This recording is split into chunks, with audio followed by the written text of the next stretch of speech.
the quick intro and then kick it to Okay. you. We are Or, live. or we are live. All right. Good evening. Welcome everyone to this evening's Discipline Matrix Ad Hoc Committee.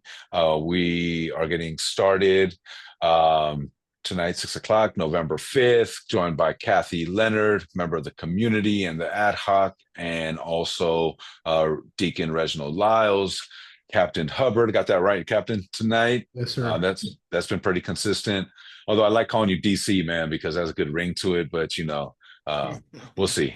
We'll see how that trajectory ends up going with your excellent work and contributions to the department. I'm sure that title's going to keep going in and out, and maybe one day permanent.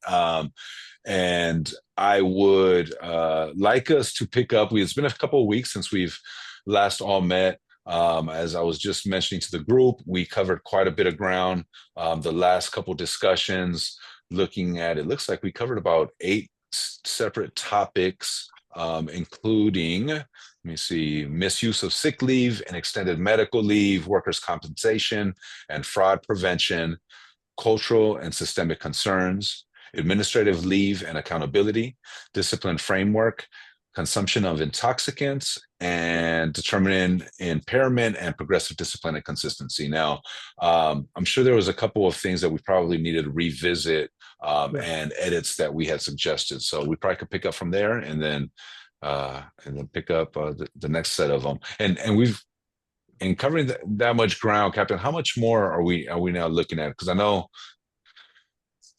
we've carved them out in different bulks, right, and kind of different buckets. So after we get the last 2 done tonight, for the second violation being termination, we'll move on to where the 3rd column now is termination. And then what we do is we go back to look at the general ones where a termination wouldn't apply, basically. So it'd be those other ranges. So I would say we're about halfway done, I hope. Yeah. I was going to say in that last phase, where there isn't a T anywhere on the matrix, I can imagine those are quite a bit. There are, but also I think you'll find the range reasonable. I think we probably more want to tackle the ranges that put you all in an impossible position of coming up with equitable discipline, because it goes from counseling and training all the way to termination. So, yeah, no doubt. Yeah, and I can imagine those are probably just more straightforward too. Yeah. All right, great. Okay. Kicking it to you. Thank you. All right, thank you. I'm ready to go. So we started last week talking about law enforcement gangs and hate group, and we wrote a pretty elaborate version of that. But then Chair Emeritus brought up a good point about how we don't want our language to conflict with the penal code section. So I came up with a different option. Maybe that will work. And this is a little bit unprecedented in a way, but I think is important considering her comments. So I really toned it down by just here's the definition. Members and employees shall not violate California Penal Code Section 13670, which prohibits participation in law enforcement gangs as defined by the law. I left this section here to actually put the full text of the law in there if we find necessary. But if we don't, then at least it refers to the actual penal code section. And then it goes on to say that members should become aware of potential violations of California Penal Code Section 13670, shall report such information per Departmental General Order M3. Failure to report known violations may result in disciplinary action. And then this prohibition is separate from and in addition to recognized employee organizations, labor unions, professional associations, and departmental committees or task forces authorized by the chief of police. So again, it makes the reader go to this penal code section to actually look at what the law states, so we're not putting ourselves in a precarious situation. We need to highlight key elements of that said law and or certain groups or gangs that, examples of them. I'm just trying to think like how I would like to think that folks are going to go and refer to 1360, 670 and then read it and ensure, and digest it and take it in. But I don't know. I would hate for folks to be like, oh, okay, yeah, I'm familiar with that. And then just kind of like bypass that and not really look into that further from there. Well, Sure. basically, it says that any violation is grounds for termination. And Yeah. So I guess it's yeah, it is. So a process question or response to that is, if there's an allegation that an officer or member is involved in this, instead of me taking for what it is, I would then have to go into the penal code section, and if I'm doing the investigation, I would have to make sure the evidence matches the penal code section. So it's not necessarily testing one's knowledge of this section per se. Got it. It's more of, does it exist? Yes. And oh, you need to learn more about it. So click on this link and it'll take you to there. And then of course there's going to be a training component to this. I think the only worry that I would have is this, the members who become aware, is we want to make sure people know of this section. And if it's unknown if they're aware, then look up the penal code section to verify. That would be my only concern, just the way it's written now. Got it. I think the text should be the full text should be placed in there. Right there, yeah. Put the full text in there. Yeah. And then and put the quotation marks around law enforcement gangs. We said that last week, right? That's the actual title of the, yeah. Yeah, put like Great. quotation, quote, law enforcement gangs. Yes. Yeah. It's distinctive. Yeah. This is not anybody being a Crip or a Blood. This is something distinctive, has to do with being a police officer in a nefarious group. I'll probably come back to this because I know this was a comment that Marsha Peterson had, and that's why I made it simpler, because she really emphasized us not contradicting what the law says. So I might come back to it if she does. And I agree with that. That's why I think we ought to put the full text in, where you said in, full text California Penal Code, quote it there, put the full text in there so people could see it and they can understand what they're not supposed to do. did this come about because of the Oakland rioters? Oh yeah. Well, I'm asking because it specifically says law enforcement gangs, and I don't see a date. I'm looking at the actual section. Oh, it says it was enacted September 30th, 2021. So yeah, it would appear that the answer is yes. well, it's not just an Oakland problem. This is a law enforcement problem. Oh, I'm sure, but I was Yes, just wondering and- about the timing. Yeah. Yeah. Well, it's a state law, so I think it was aimed at throughout the state. Yeah, because Policing throughout Ramparts the was state. Ramparts was before the writers' case. Right. And you know how Right, but this wasn't enacted until 2021. and that means it was a real problem until it finally got to the legislature and they finally got established the law against it. That means it was rampant. Right. And for example, LA County sheriffs is just overwhelmed. Yeah, what did I do?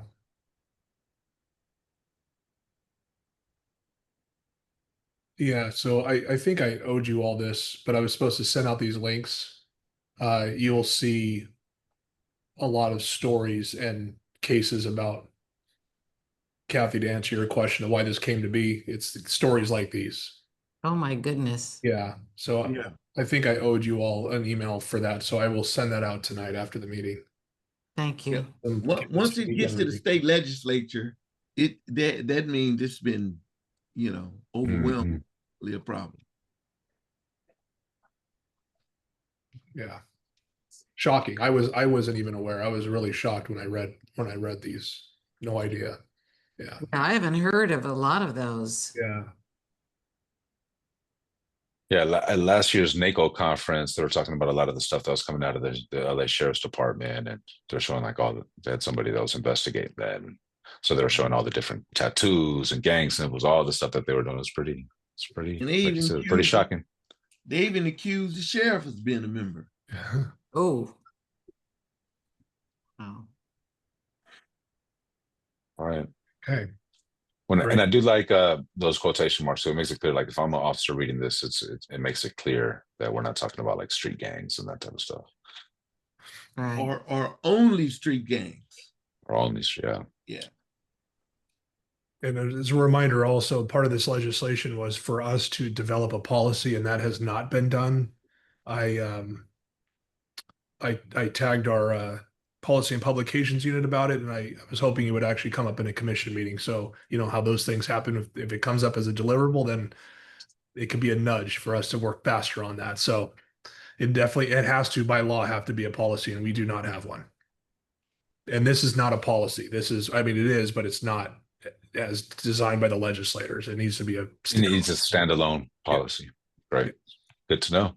We'll definitely be following up. Make note of that. Thank you. Okay. Use of privileged information. We did talk about this. The definition, we didn't have an issue with it. Members and employees are prohibited from using information not available to the public, gained through their position as a law enforcement officer within the department to gain financial or other benefit for themselves or another.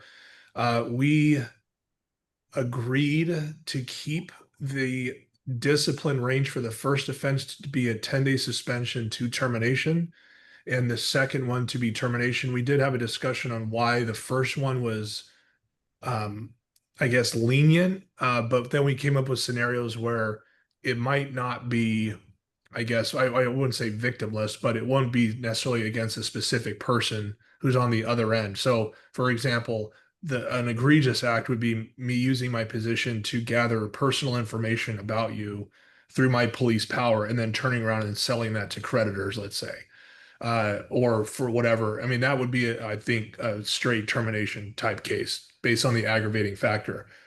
A less likely scenario is like, let's say the city of Oakland gives me an email and I think, hey, I'm going to send this to a friend. There's no victim, if you will. Part of that doesn't bring disrepute to the city. It's just privileged information for me. But then so we talked about having a second class 2 position on this. So it'd be 31470-2. We just need to develop a range on that, and we did not talk about that last week. So if we did a class 2 version of 31470, what would the range be for the first, second, and third offense?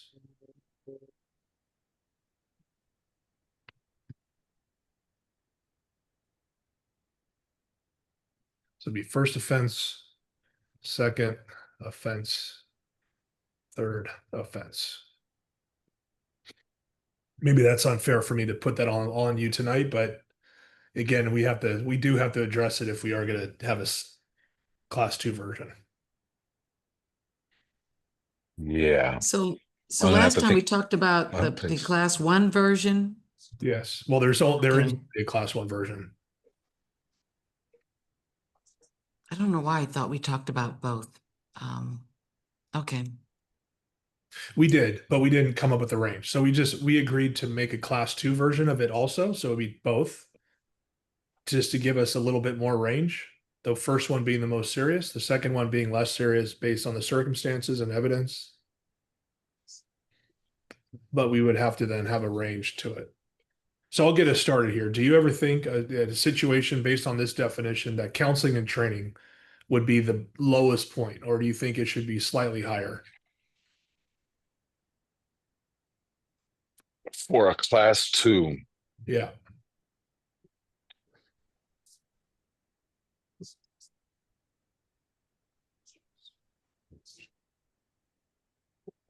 This is someone who used privileged information.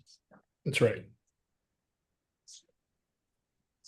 Well, if it's privileged information that ended up in injury or loss of property damage, that ought to be terminated. Mm-hmm. Okay, so that's the first offense, right? Yes, that's right. Well, 10-day suspension to termination. I would say based on that example, I think aggravating it would go to straight termination. But that would be a class 1, that example. That's right. Yeah. Right. So I don't know why we doing 10-day suspension on the first offense. If it's something that ended up in first offense and it ended up in injury or property damage, loss of life, anything like that, that's termination, right? And then the second offense, if it didn't end up in anyone being injured, loss of life, or loss of property, or anything like that, it ought to be 10 days. That's how I see it, you know. And then there ought not be a third offense. Well, you know, I gave the example of someone and who held a government position, Okay. who gave up some wage information, which benefited a family member, and that person was terminated. Yeah. I mean, I can't think of any job where you could use privileged information under these circumstances and retain your job. I mean, everyone knows that you shouldn't be disclosing privileged information, and I think police should be held to a higher standard because they have access to a lot of privileged information about a person. So much more information.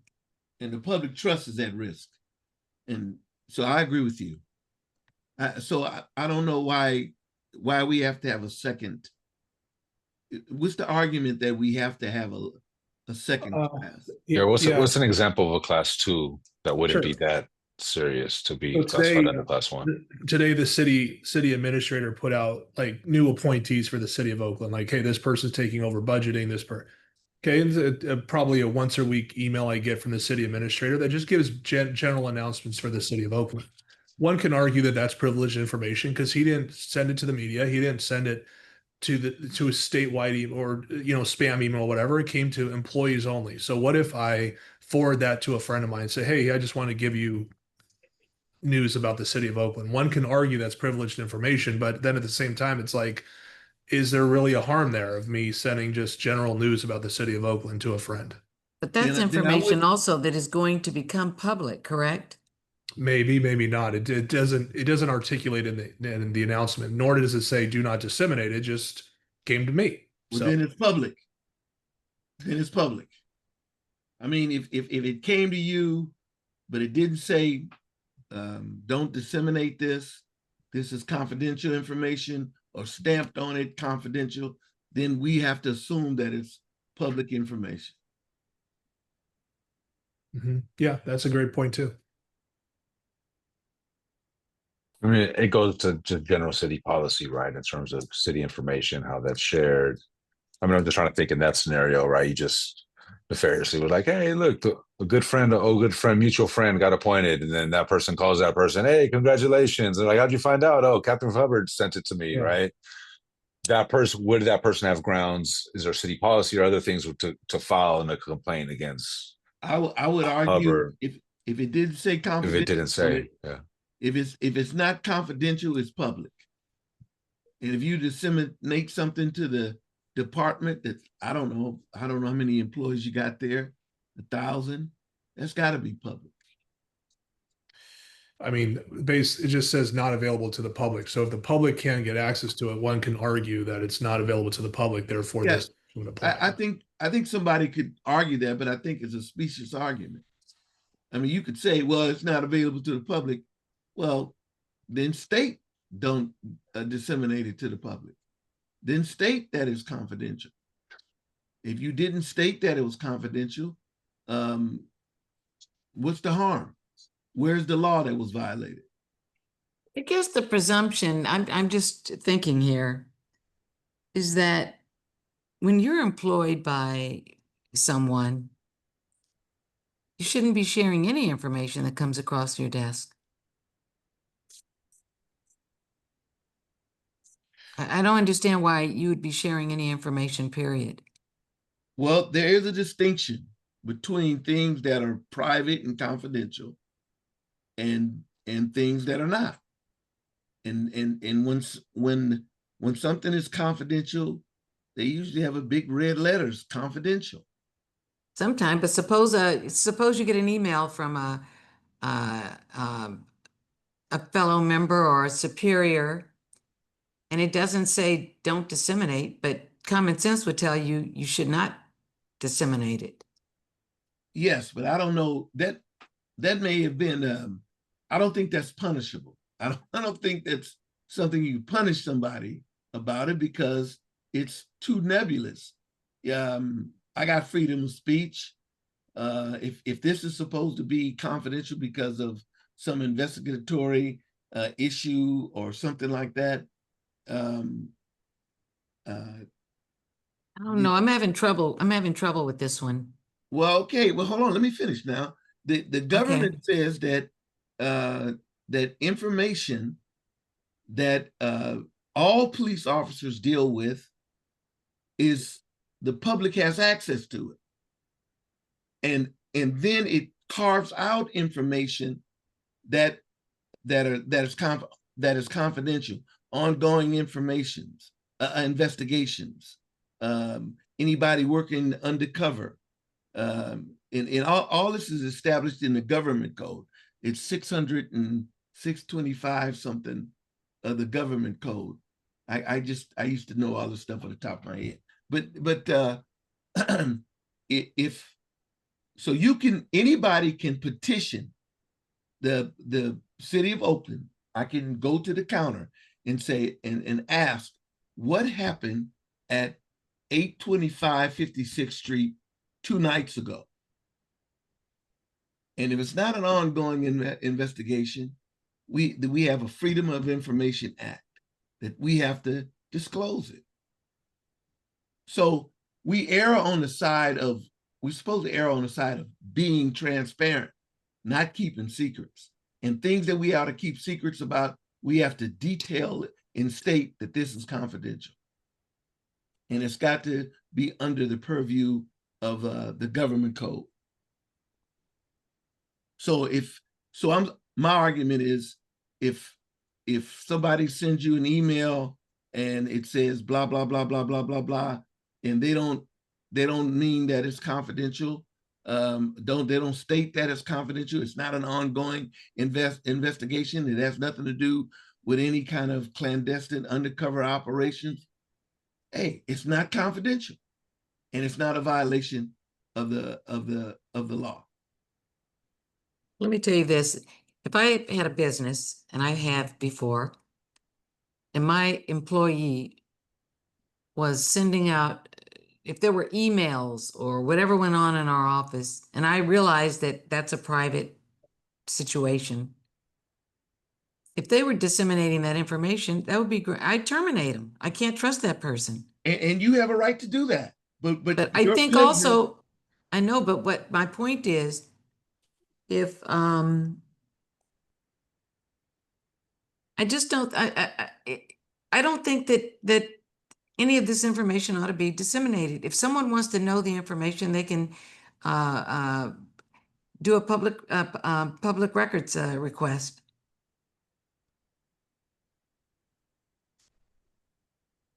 I just don't understand why an officer would be disclosing anything if he's not asked to do that. If that's not part of his job description, why is he disseminating information, or she? I don't know, but I know that we're not supposed to err on that side.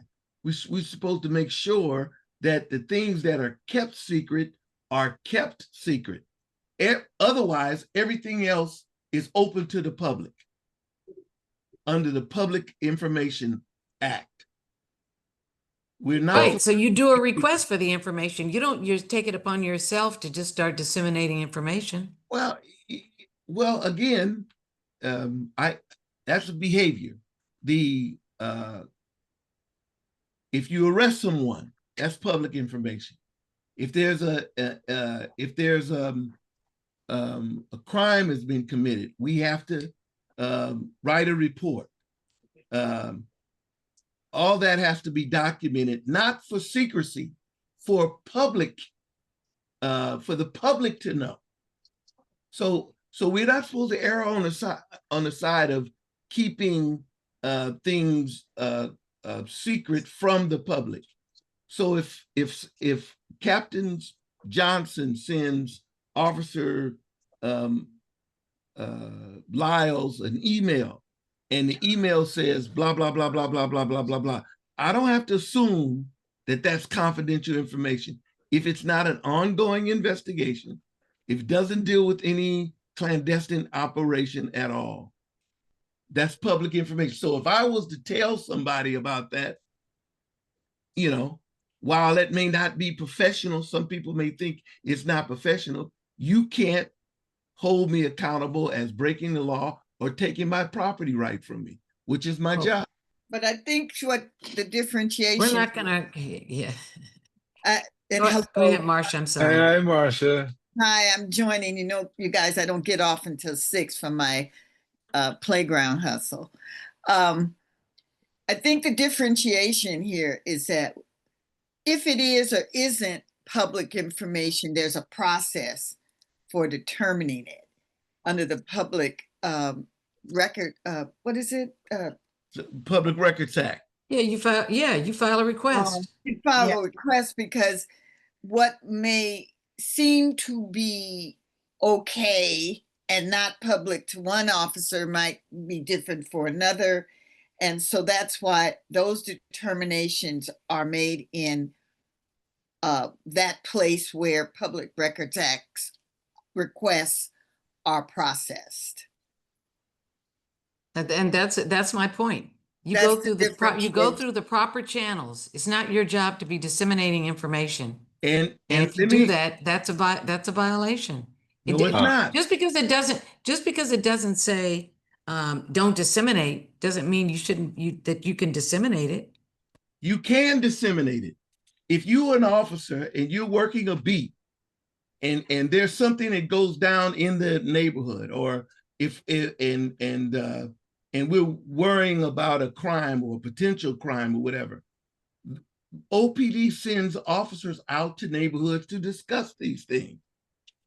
And the only thing you cannot discuss is ongoing information. We do not. Well, now you've added something extra, because we were talking about we're not talking about an office an order. If your superior orders you to do it. No. Now you're adding something different than an officer taking it upon himself to disseminate some information. That is the officer's judgment. You can't, an officer can talk to a group of neighbors and say, look, be on the lookout for this and that. It was a red car or whatever. We just got a notice saying that this particular individual or right, but that's an investigation. That's no, an it's investigation. not an investigation. Well, no, it's going to be. No. You figure that a crime has been committed. That's why you're talking to the public, because you're saying something happened and we need evidence. That's different. Okay, no, it's not an investigation. It could be just warning the community.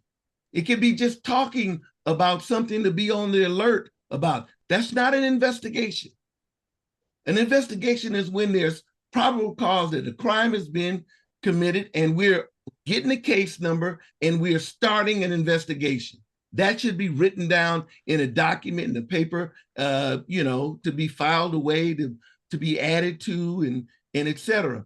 But if an officer is working in the neighborhood and he stops into various shops and say, okay, we've been on the lookout for a green car that we don't know, been suspicious. There's no crime has been committed. I'm not saying a crime is committed under those circumstances. No. But under the way, what you're saying is that the officer cannot discuss these things, that somehow that's some kind of violation of privileged information. That's different. That's different from the argument. That's different from the example that that Captain Hubbard just gave us. I have He something. said like something. He said what something Captain that's going to Hubbard be. said. His example was something was coming from the budget office or something. Well, and it was real given quick, to the officer, and the officer disseminated that information. That's different from what you're saying. Of course it is.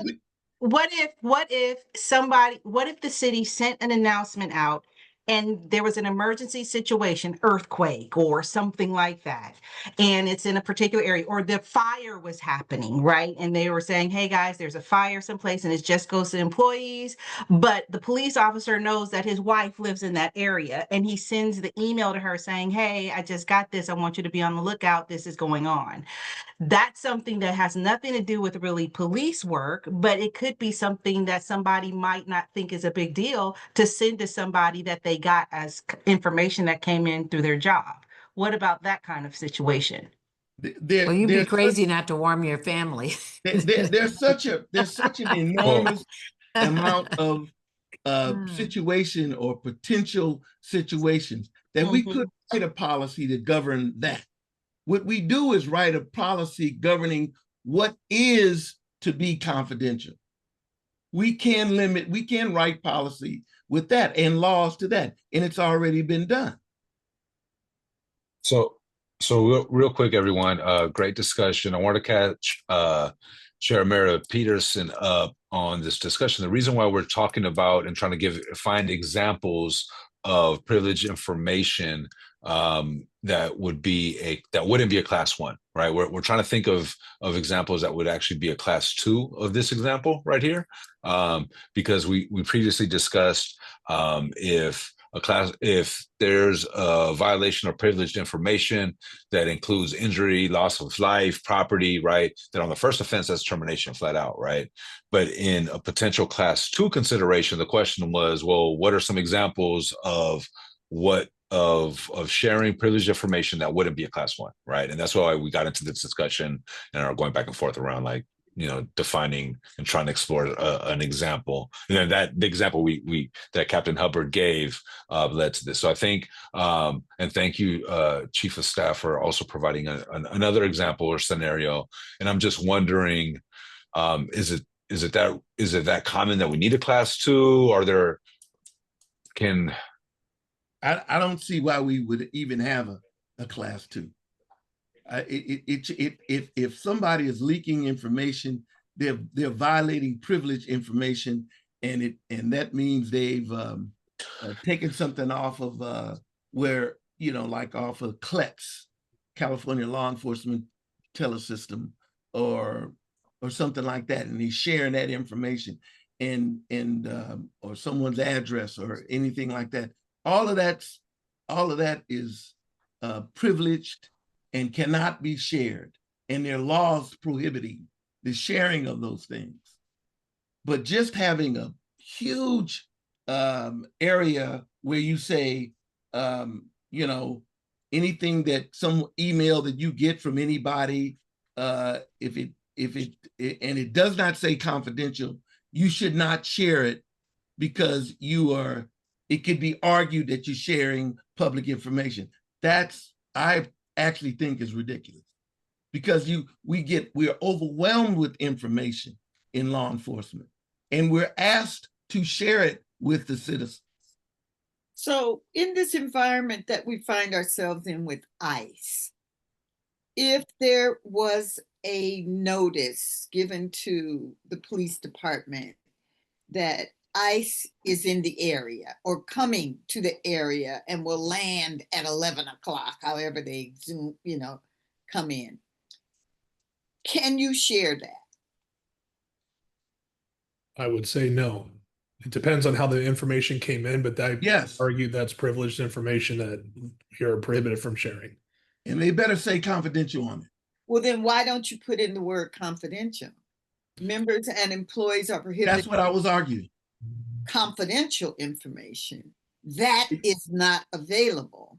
You just can't have a blank, wide, anything said in the department, none of it can be shared with the public. And say confidential information that is not available. Great. And in that situation, let's say in that exact scenario, we're all comfortable with a class 1 that starts at suspension or 10 days to termination. That's reasonable. No, right? As 10 to but something like that, I could imagine would be termination on the first offense. Yeah, I But think I'm agreeing with Reggie that there shouldn't be a class 2. Yeah, I don't, why do we need a class 2 when if you sharing confidential information, you ought not be working? It's done. I eliminated. It's deleted. No class 2. It's fine. Okay, so well, that is I do not, want to be sure, but I do want to be sure though that there's not any other examples that make sense where we'd actually reflect and say, oh, actually, yeah, I don't know, 10 days to termination on the first offense is kind of harsh for that example. As long as there's none that you can think of, and it kind of unfairly puts the onus on you, Captain, be like, all right, on the spot, are there any examples, right? Because if there's not any, then clearly, yeah, we do not need to have a class 2 consideration for that, especially how sensitive this is. It feels like any violation of this would be pretty serious and considered a class 1. But again, I know you had presented one, and it seems like we diced that one up as maybe not applicable. But I just want to be sure that there's not any other examples or any other things that you have seen that maybe. No, I would just say, as we further merge into the world of digital communication, the argument over what's privileged, what's confidential gets a little murky. And the investigation at the end of the day needs to show a preponderance of evidence that a member violated this by, I mean, the only other word that we can toy around with is the knowingly confidential, because not every message has the confidential or privileged information do not disseminate.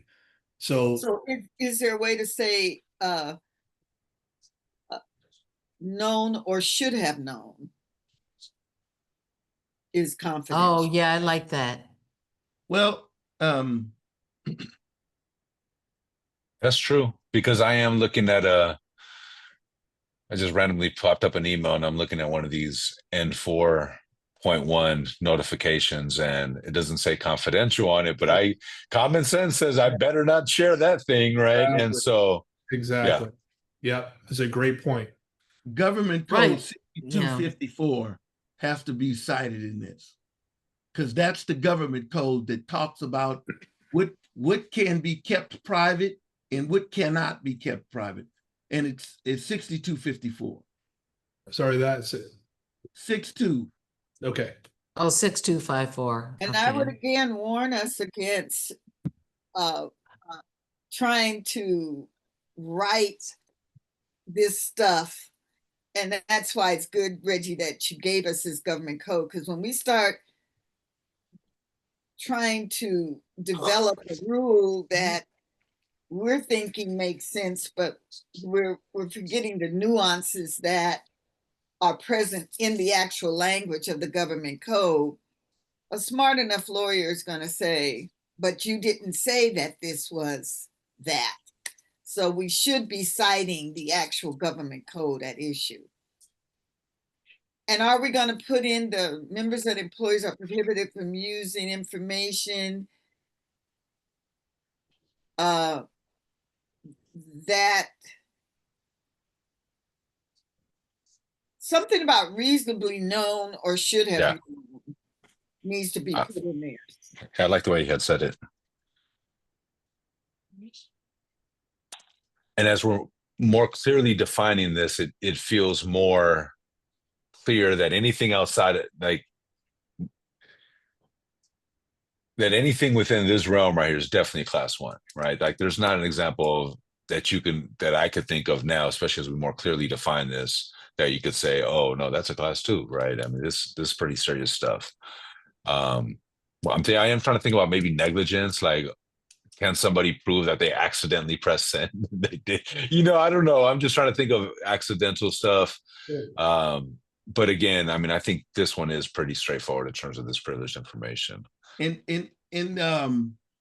again, it's Government Code 6254 states that police agencies shall make public information, except for these things that we're talking about right now. On investigations, a minor's name and address, blah, blah, blah, all that's in that government code. Otherwise, the government, as we used to know it, wanted to have public information. They wanted the public to be aware of what's happening with their law enforcement. Nowadays, you got cops running around here with masks on and stuff. So I'm all twisted. Mike, I I'm see your hand. trying to- Yes, I pulled up a public records request, and there's some language you might want to consider. I'll tell you what that is. I don't know whether that's just too much in the weeds or not, but one is that they have it where it says privacy exemption. This is when they cannot get a PRR, which means they can't have the public information. Right. There's a privacy exemption, ongoing investigation exemption. Right. And attorney-client privileged information. Yes. And let me see if there's anything else that you might want to use. I think those are like the main ones that we can push back and say you do not get public information, but I don't know if you want to put that in there. Well, I don't know if we could put everything in there, but I know what you're talking about comes out of a government code 6254. Yes, sir. Subsection 1 and 2 and 2A. Yep. And so if we just cite those, we don't have to put all of it in there. Yeah, but they should know. They should be able to go read it for themselves. Yeah, and so in that regard, if we have tried to summarize any government code section in what we're doing, we need to cite the government code section. Yes. Agreed. Yeah. Agreed. We also have POBAR issues with this too. I would say the privacy issue that I've experienced are more for privacy for officers, internal affairs complaints, etc., that seem to get leaked to the media. That has been an issue. So it's not just this section, it's also private personnel matters. Right. And you used an acronym. I don't know if the public's aware of it. POBAR. What is that? Yeah, Police Officer Bill of Rights. Okay. Police Officer Bill of Rights, POBAR. Okay. So yeah, I'll look into that and clean this up. I know it looks like a mess now, but I agree. We got rid of the class 2, so we're only dealing with class 1. No problem. Yes. Okay. All right. The next one we talked about last week is 32807, prohibited activity on duty, sexual activity. The range that currently is listed is a 2-day suspension to termination for the first offense and termination for the second offense. We agreed that the first offense should be changed to a 10-day suspension to termination.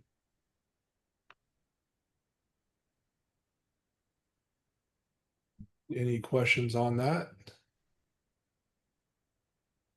So this is any sexual activity. It includes consensual and non-consensual. That's right.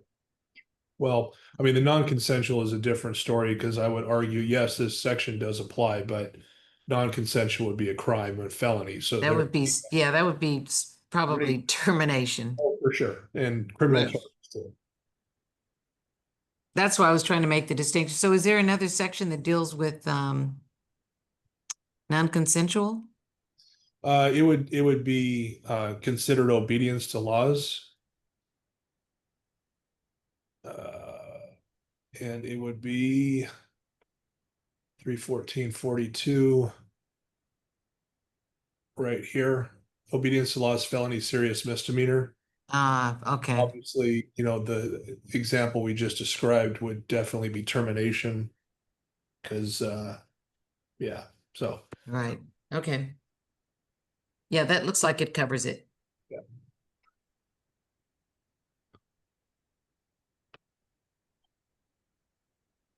Okay, any question on those? So we left off now Oh, with, so I'm sorry. So what did we say the range was? so we Oh. want to change the first offense to a 10-day suspension of termination and then keep the second offense as termination. Okay. All righty. Thank you.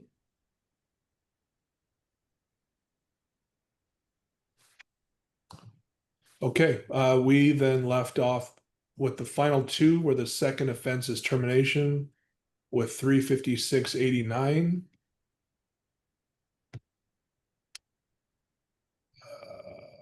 Improper dissemination of information, which is probably going to sound very similar to what we talked about. This is counseling and training to termination, very broad for the first offense and then termination for the second. I'm not exactly sure why it goes from this huge range for the second offense, but I'll go ahead and read it.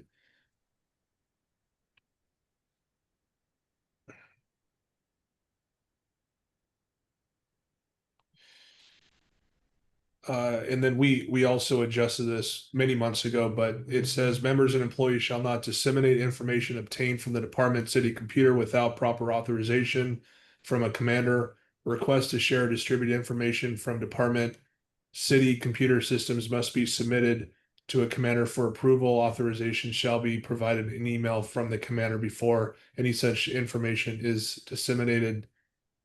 Unauthorized dissemination of departmental city computer information may result in disciplinary action. Oh, that first paragraph is exactly the example I stated. Yeah. We need to expand beyond What computer, is it like all. about this one that's any different than as much as you're just saying it's from a computer? Right, so then that's saying that very sentence is making my argument when I said anything that comes over your desk you can't disseminate. Because this says you can only do it with proper authorization from a commander. So anything else is improper dissemination. Yeah, this one carries a lesser offense, obviously, with it. That's why counseling. And so this is I mean it's an outdated section. I know we talked about this before, but I remember when we first got email, there was a one computer that one would use to check their email. And that's why it's limited to computer. Now we're all issued computers, now we're issued cell phones. So it's much easier for me to inappropriately disseminate things. So it reads a little weird, but that's the idea behind this. All about it's a computer. I'm sorry. Sorry, I didn't So hear this you. this is the very discussion we had on that last item that we talked about. And I was saying that any information that comes across your desk and you disseminate it is wrong and it's improper, and that's exactly what this is saying. Yeah, but it's not okay. I'm sorry. Let me explain it further. This is not disseminating to the public. This is Brian Hubbard comes into work and says, you know what, I'm having a get together at my house this week and I want the whole department to come. If I send out an email to the entire department, that needs to be approved by a commander. So it's disseminating information to the membership internally, not externally. But you can see how I can spam email people and it can be ridiculous unless we have guardrails, and that's what this section addresses. We got to find another way of calling this different because be more clear. It would confuse with the last conversation. Right, and this is the argument that I was making, that you shouldn't be disseminating anything that comes across your desk. Well, this is exactly what that says. Don't do it. It's improper unless you have proper authorization from a commander. Hard copy or digitally. Right, but okay, I'm sorry, maybe I'm not explaining it. It's not necessarily information that I have that I'm then forwarding to someone. It's something that I can also generate. That's what this section covers. Yeah, but that's not clear from this. No, it's not. Yeah, so we should be clear about that. Call it something different or add some more words to it. But see, now I'm going to go back to that other one we were talking about before, because if it's saying here that that it's improper to disseminate it, then it's improper under the other instance. Again, that we were just talking about. Again, no, it's not. I don't know what this is, but I'm telling you I'm just reading what's in this section. But they're using, well, we've done this long enough to know that in my opinion, when they write policy at Oakland, they try to use the least amount of words as possible, and so we end up being getting cross understandings. They need more definition to this. This is not information that has a police target or goal or objective to it. This is something that someone generates on his own just to communicate with the department internally. Right. Okay, where does it say that? Had nothing, Where does it say that? That's my point. That's my point. So my point is right now, any information that a member or employee disseminates without having proper authorization from a commander is improper, and they should be disciplined for that. That's the way this reads. And this is covering any circumstance because it is not specific. It's general, which means that it applies in that other instance too. And I'm sticking to my argument. No, it doesn't. Yeah, This evidence here, they're not synonymous. They're not the same. They're totally different. Totally different. If you look at the second paragraph where it says request to share or distribute information from departmental city computers, it alludes to what Captain Hubbard was describing.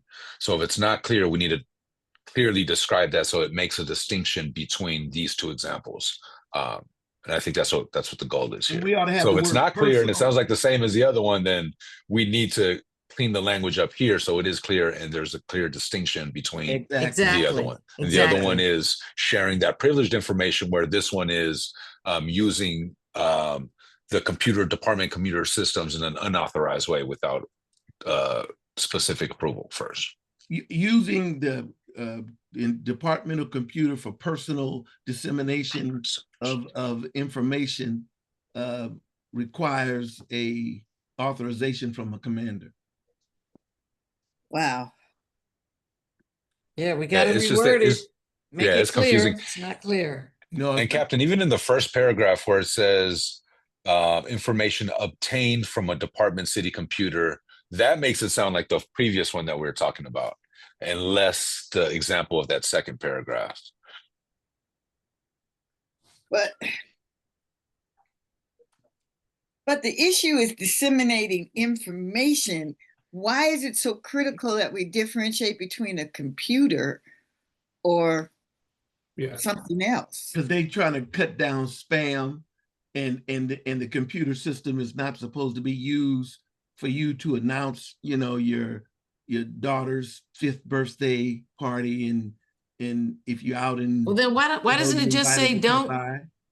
Then why isn't there a sentence, excuse me, that just says don't use the departmental or city computer for personal personal business. I agree with you.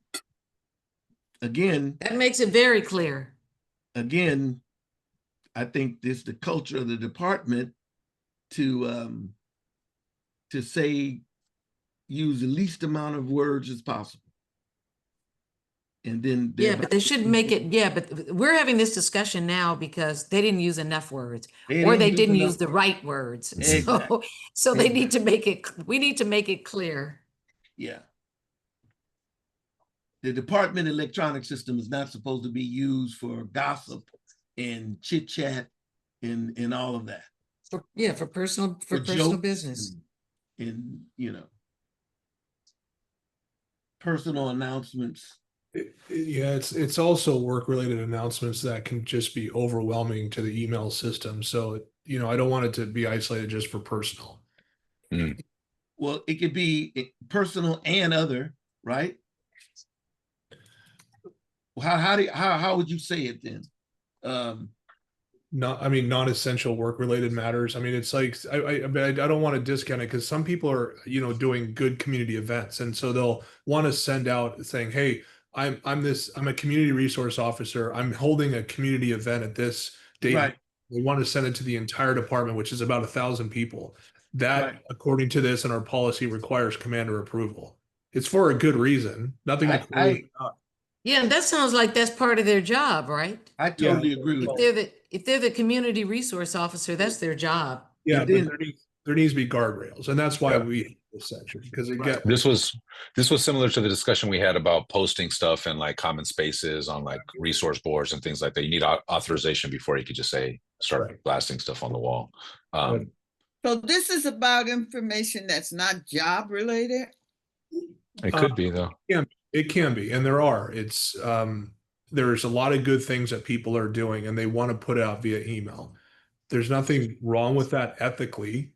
It's just it can be overwhelming though to our email system and work efficiency and productivity when if it's Yeah. not authorized and there's not a proper way. And moreover, I want before my team sends anything out, I want to proofread it. So it's more of again, I want to have a filter on there to make sure that everything they're saying is appropriate. That's what this is about. It could be anything from staff appreciation to retirement party or things like that, non-essential work related. Right. But it's hard to say non-essential because some of these things are part of actually somebody's job duties and titles, Yeah. right? There's just a protocol to be able to, a process to be able to make that happen. That's right. Is what this is saying. So in You just don't other want a free words- for all.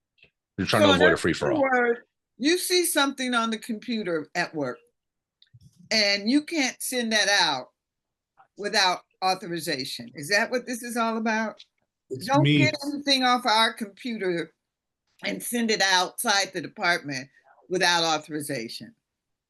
That's the other section. This is more of an internal matter. And that's why I do want to, I can differentiate this by talking about internal matters, but also like if I'm using my work email to even send, like, say, an entire message to the entire city, that requires commander approval also. So it's a little bit of both. Lord. We're not Captain talking- Hubbard wants to invite the city to this year's trunk or treat event.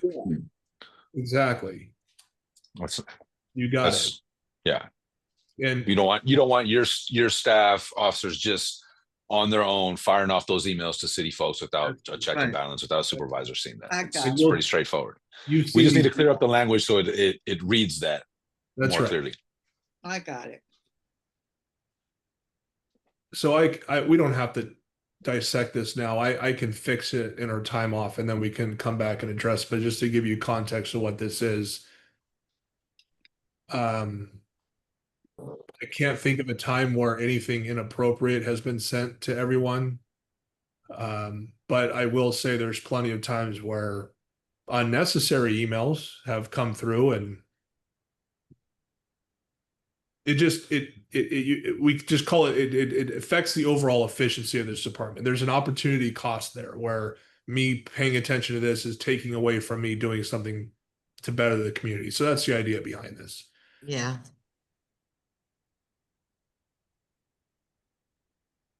And the commander should be able to say, "Oh, I got an intern that could post that. Why don't you do something else that I'd rather prioritize your time with?" Yeah, Or and something, my right. favorite thing is to blind CC everyone so it prevents the reply all. I am not a reply all. Mhm. Oh, yeah. It bothers me. So I am a big fan of blind CC, so it prevents that from occurring. Yes. Yeah. But that's just me. I Yeah. do the same thing. Yeah. Okay. Right. Based on, maybe we can come back to it next week, but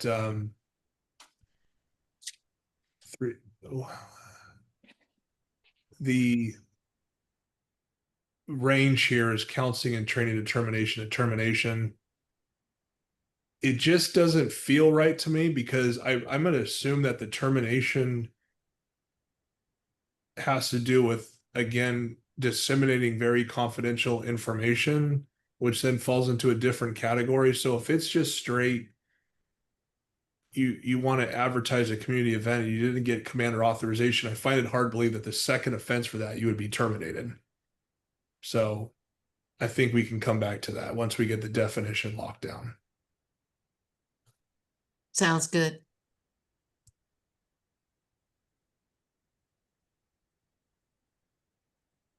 Okay, let me just make a note here. All right, the last one for second offense terminations, unauthorized use of electronic systems, 35690. Members and employees shall not use or access departmental, city, county computer systems, databases, records, and or other communication equipment unless authorized to do so by a competent authority. That is counseling, same thing, counseling and training determination. Second offense is termination.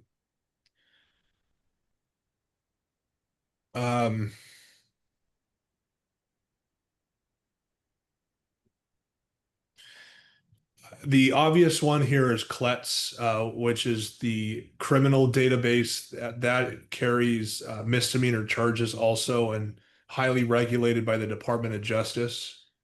There are other databases here that are not as confidential, if you will, as that, but carry also significant weight, and that's why the range is what it is.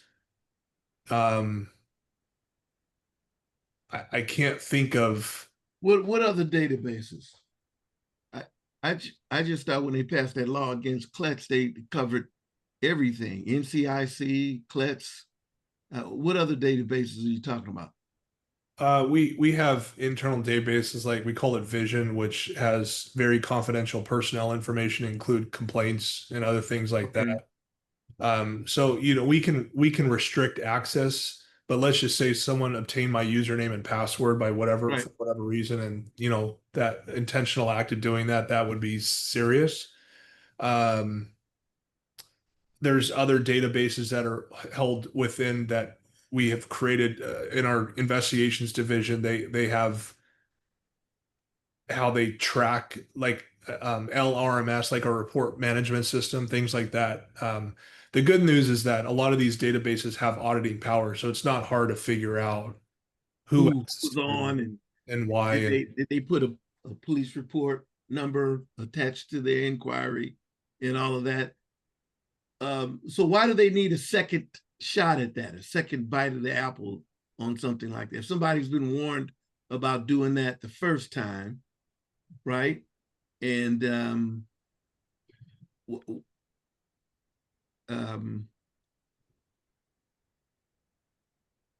I don't think they get a second shot. Yeah. Yeah, again, the examples that I have are usually the more serious one, like CLETS. Yeah. Right, that doesn't carry usually a second offense, or the one that I can think of. So would you want somebody using Vision? They got caught on it, this year, and then 2 years later they did the same thing. You would want to give that guy a woman another, continue to have them working there? No, it would depend on the fact pattern of what they're doing within the system, because it's not just for internal affairs related matters. It can be to check even their own personal or others. So it depends on the fact pattern, but I'm trying to think of the person who ignorantly, I don't know. I have very limited access to everything, mainly because I forget my passwords, but uh someone who accidentally, or could they arguably accidentally access the wrong system for what they think to be a good reason, but it's not. Maybe, but I don't know.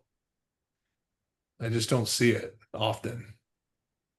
Does I the department have a computer that has a feature that can tell who accessed what and at what time? It's not so much the computer, it's the databases that we have now have an auditing string to it. Vision is ironically the only thing that we don't, but That's what I meant, the database. I'm sorry. Yeah, yes. Yeah. Okay. I think if you want to stop it, first, let me ask this question. Is this something we have a problem with? No. Not at all. I mean, CLETS, yes, we've had a couple cases in my tenure here in IA of CLETS specific allegations, yes, but that's it. Were they severely disciplined? The ones that I'm thinking of, we have not reached a conclusion yet to those investigations, but well, if we wanted to stop, you got to severely discipline them. If you wanted to stop, I agree with that. Yeah. if you, I don't think we go soft on stuff that they got misdemeanor law against. They're breaking the law.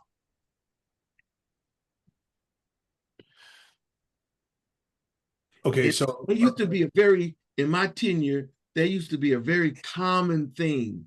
Somebody would call up their cousin or their brother or whatever and say, hey, you know, check and see if I got warrants and all that kind of stuff. But you know, then it got so bad that the state of California put in that law saying it's a misdemeanor. yeah. So and I thought it stopped. I hadn't heard folks doing that.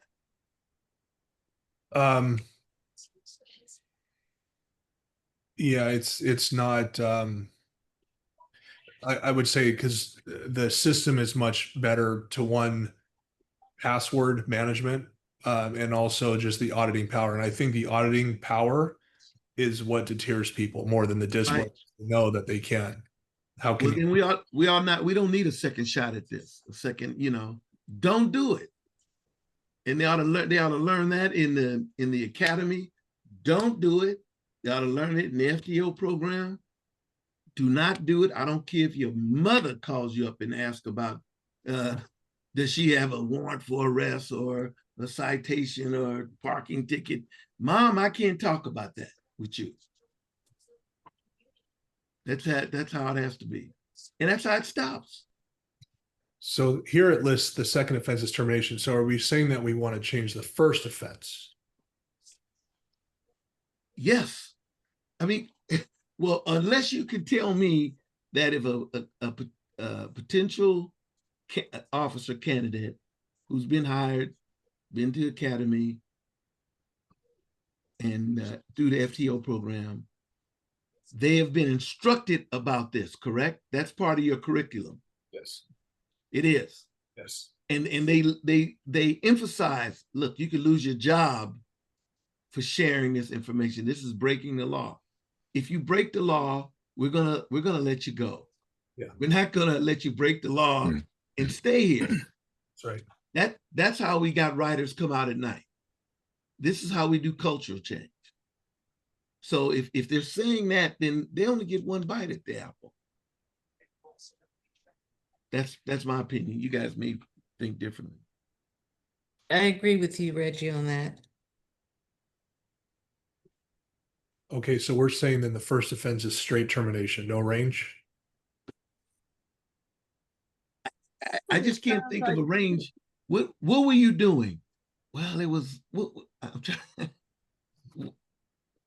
I let them know the information about the warrants that they had.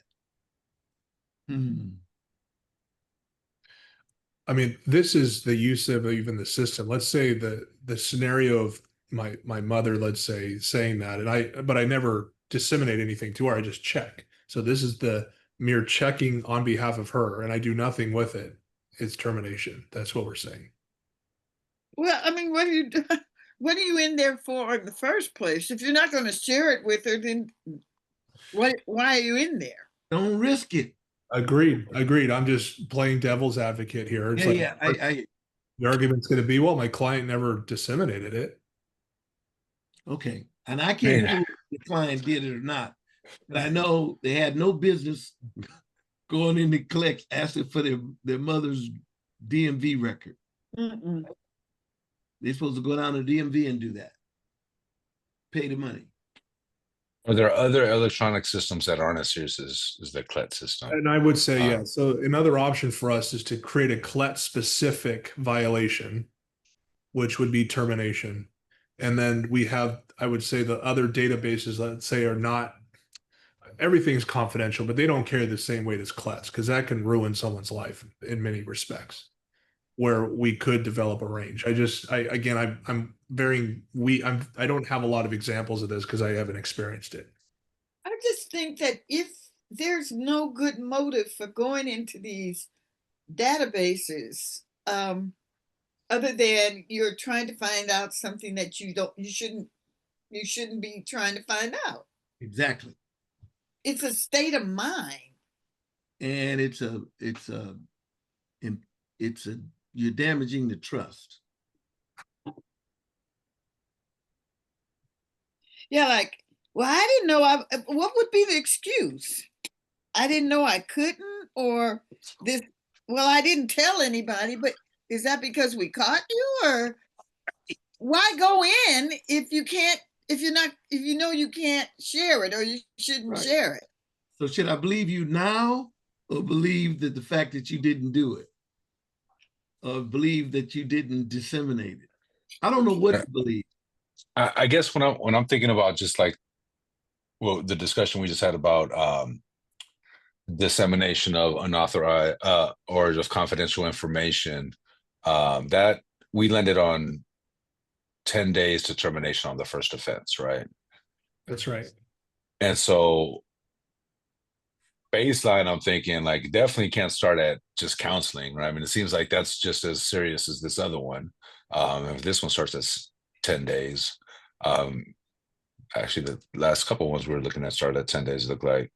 And then my other question like, on the flip side would be, is this that more serious than that offense where this would be termination on the first one, where the other one is S10 to termination? So if you just look at the other one as just like a sample.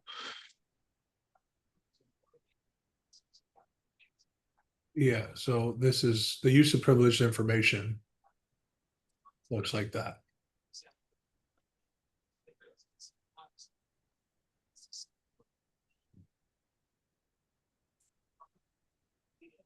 There we go.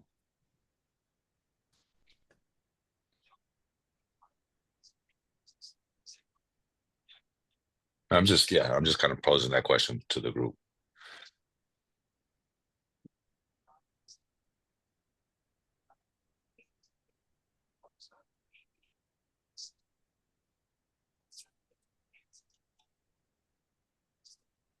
Yeah, it's a tough one. I just wish I had, well, I'm glad I don't have more examples, but I'm just trying to process like, because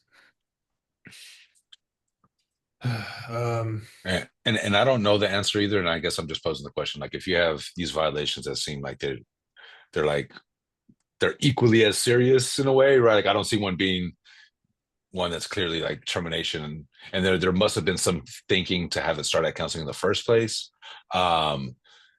It just feels like it needs to be consistent with these other ones that feel like they're about just a serious type, or I at mean, least in the same range. We could talk about databases, but as I read this, communication equipment unless authorized to do so. So what if I use a work cell phone to call my doctor or make a personal phone call? Is that unauthorized use of electronic systems because I'm not doing a work related? I would say, yeah, if we're being a stickler about it, Right. but it shouldn't be termination on the first one. No, not at all. Right. If it's Which is, again, that's what I'm thinking. There must have been some thinking around why it even started from counseling in the first place. Yeah. Whereas like that other one we're looking at was starting at either S2 or S10. We adjusted it to S10, but originally it started at S2. So Yeah. in somebody's thinking there was a possibility for it to be a less egregious offense. There were some examples of that. And I guess it's hard to put you on the spot to think of those examples on the spot, but I think that's something we should definitely consider. Because that, yeah, in that regard, if we were to change the termination of the first offense, then that's where the rub would be. So,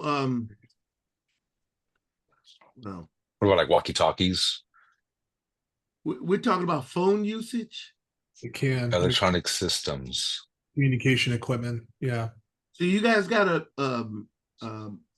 Data systems policy that prohibits and communication. someone from using the OPD phones for personal use. Yes. Yes.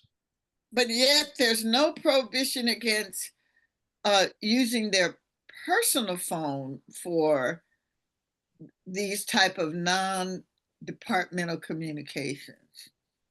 You mean your personal cell phone or the cell phone that the department owns? Well, I don't know, Brian. Does the department issue out cell phones? We do. To every officer? Every officer. Yeah, but then that doesn't mean they can't carry their own personal phone, right? Right. But what are the restrictions on using your own personal phone during duty hours? As long as it doesn't interfere with one's job, then it can be used. Yeah, I think they ought to be able to use it. Come on, I mean, you know, it's there, it's a phone. I got to call my doctor, or I got to see about my child, or I got to see about my wife. I mean, why not give the officer that kind of latitude? Because they have, everybody has cell phones. They can use their own cell phone. If there's no prohibition and it doesn't interfere, as Captain Hubbard said, you just don't want there to be blurred lines. You want to kind of have. I just don't want them running no bookie operation on the cell phone. That's what I want. But if you got to call your dentist and say, I'll be in there at 3 o'clock next tomorrow. I don't care about that. I want you to be able to do that. I mean, these guys are not robots. I know, but why is it an issue if everyone has their own cell phones? They can just as easy use their cell phone and keep the business line open. Yeah, it's just which makes sense why that example would be a counseling and training situation, right? Or, you know, and it makes it difficult of why this range is so wide now, right? Because we're talking about something as simple as that we're talking about versus something like CLETS, and it's all under the same one, right? And so I think we may need to parse that out a little bit, because one does feel like way more serious than these other examples. And I could see a counseling and training determination range in some of these other examples, whereas CLETS, it doesn't seem to be a lot of wiggle room from that. That should be a really high standard.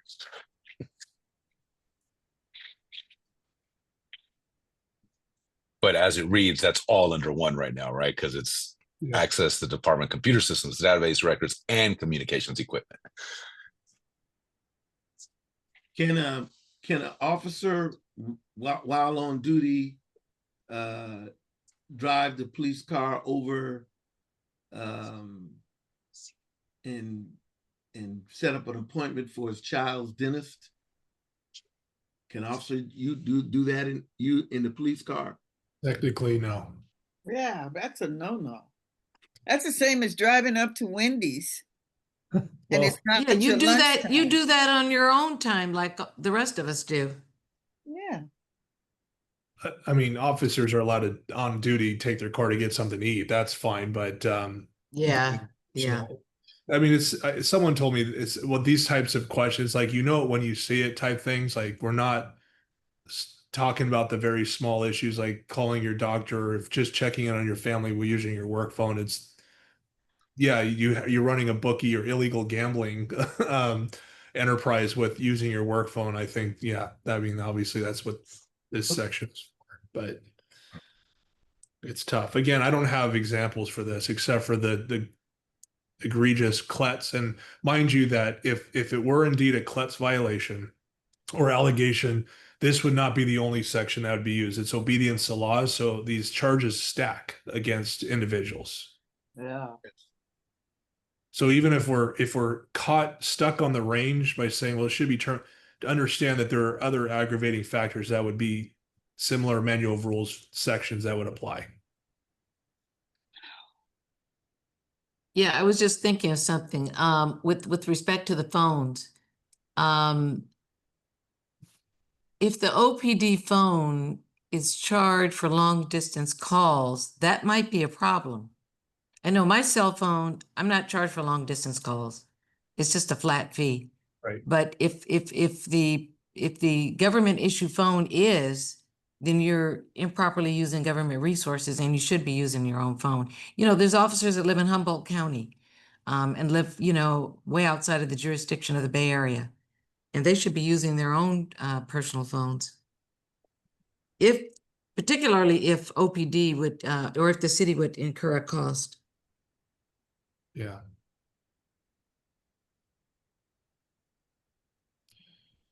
Well, you know, you guys get a chance to read that grand jury report that just came out? Yes. Not yet. You're gonna like it, Kathy. Oh my goodness. They got a section in there where the officers who are parking enforcement officers are citing multiple times stolen cars, cars that have been. What? Yeah. and they say, well, we're citing them because the car is illegally parked, but the car has been reported 10851 or stolen, and they don't have access to CLETS. Yeah. They don't have access to Oh, so they have no way of knowing that. they Oh have my no way of goodness. knowing that Ugh. that the car that they're citing for the 5th time with a citation was a stolen car. That's And, not good at all. and yours truly was the victim of that. Oh, It- my Asada, goodness. Miss Asada Abulgala, she actually approached me at one of our last meetings and wanted to make sure that you knew about that article. So I just wanted to call that out. She did mention it, so you've seen it. Who Great. said that? Miss Asada Alugbala. I can't say her name too well. But She's a community member that she's a comes community to member. all the city council meetings, all the And meetings. And she came to one of these meetings and sat in for a moment, and Right. she heard you say it the last time you said you were a victim. And so I'm just flagging that she wanted you to know that that existed, and I'm glad you saw it. Well, they got it. I want to appreciate Oakland for straightening it out, but it took 3 trips across the bridge to get it straightened out. Wow. I mean, 3, not 1, not 2, 3 times. I said, and I had OPD report, the 10851 report, the recovery report, and the dates that I reported, and they just kept saying, oh, well, we'll get back to you in a month. And every time they So I have a question that has nothing to do with what we're talking about. If a car is listed as stolen and OPD knows it, do they notify the owner? Yes. yes, I was Oh, notified okay. that the car was Alright. stolen, but in the interim, the time that the car was stolen, it picked up a couple of tickets. Oh, I'm sure. I'm And sure. then they wanted me to pay the $150. No. And when Wow. I showed them all of the paperwork, they said, well, we have to check it. I said, oh my God. So anyway.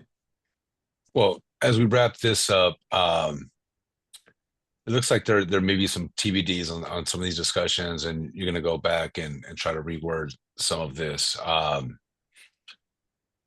Let's pick this discussion back up, though, in terms of, I guess it feels like now looking at this broad range, there's a reason why it went from counseling all the way to termination. Will you be able to, in the next 2 weeks, be able to take a hack at maybe parsing something out specifically for CLETS or computer systems and databases in general? Or is that something where it's easier just to do a class 2, where if it ends up being something like that, that's more benign, that it ends up being something that's lower level? Yeah, I'll play around with it, and I'll try to look through our records to see if I have more specific examples of discipline imposed. I will say that I'm going to be out of town in 2 weeks. So I wanted to sync up our schedule because I know we have the holidays coming up too. But Micah, maybe I can talk to you offline about it. But I know 2 weeks from now I will not be in town. Okay, so let's definitely reschedule that. Yeah, the next one would be on the 3rd Of December. of December.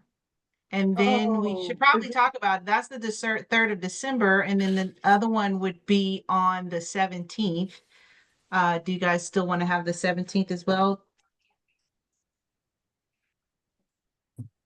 Wait a minute, we canceled November 19th? What do you mean? That's the third No. Wednesday in November. Are we No. meeting? Well, he can't. What He can't happened? meet. I'll be out of town. Captain won't He be here. just said he'll be out I of got town. it. Thank you. Yeah. Okay, thank you. So we can So do then- I have that the- December. I have the 3rd on my calendar, but I don't have the 17th, but I'm good either way. Okay. So the 3rd and the 17th. So you'll pick up again on the 3rd. Is that okay with everyone? Okay. All right. So I should block the 17th though? The 17th, Of December. the 3rd and the 7th of December. Okay, Mm-hmm. great. And thank you for the Okay. great email that detailed all the notes. I appreciate that. You're welcome. And then for the first meeting would be the 7th in January. Is everybody going to be back from holiday in January? Or should we pick it up again after the holiday on the third week of the year? I mean, third week of the month, which would be the 21st of January. I'm available on the 7th. I want to Yeah, put. I can do either. Yeah. Me too. Okay. Yeah, I could do that, but I don't know if I'm gonna be available December the 17th. So Okay. we're still making plans. All right. So the only thing I'm going to cancel for now is the 19th. Okay, all All righty. All right. Thank Alrighty. you. God Bye. bless. everyone. Bye, everybody. Take care, everyone. Bye, Good night. Kathy. Bye. Have good holidays. You Take too.